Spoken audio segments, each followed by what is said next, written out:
2024 সালের সামরিক শক্তির তুলনায় দেখা যাচ্ছে দুই প্রতিবেশী রাষ্ট্র ভারত ও পাকিস্তানের মধ্যে রয়েছে এক সুস্পষ্ট ব্যবধান।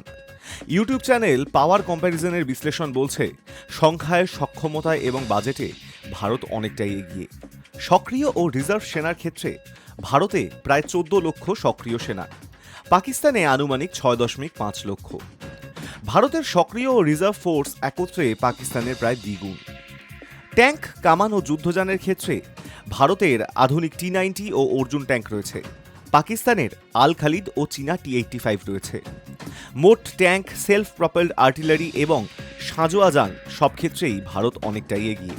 যুদ্ধবিমান ও প্রতিরক্ষা ক্ষেত্রে ভারতের রয়েছে সুখোই 30 MKI রাফায়েল, পাকিস্তানের JF-17 F-16।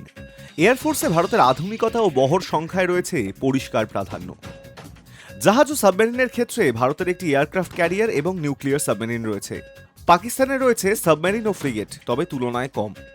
নৌসেনা শক্তিতে ভারতের রয়েছে পারমাণবিক সাবমেরিন সহ কৌশলগত আধিপত্য। পারমাণবিক অস্ত্র ও ডিফেন্স বাজেটের ক্ষেত্রে উভয় দেশের রয়েছে পারমাণবিক অস্ত্র। ভারতীয় প্রতিরক্ষা বাজেট পাকিস্তানের প্রায় 6 গুণ।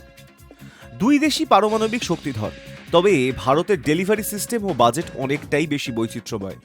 সংখ্যা ও পরিসংখ্যানে ভারত এগিয়ে থাকলেও মনে রাখতে হবে দুই দেশের হাতেই আছে পারমাণবিক অস্ত্র, ফলে সরাসরি যুদ্ধ বড় ধরনের বিপর্যয়ের কারণ হয়ে উঠতে পারে। এছাড়া ভারত পাকিস্তান যুদ্ধে জড়ালে চীন বা আমেরিকার মতন শক্তিগুলো একেবারেই নিরপেক্ষ হয়ে থাকতে পারবে না। বলা বাহুল্য, ভারত পাকিস্তানের সম্পর্ক একমাত্রিক নয়, ভারতকেও বুঝেই পা ফেলতে হবে। Hi news network.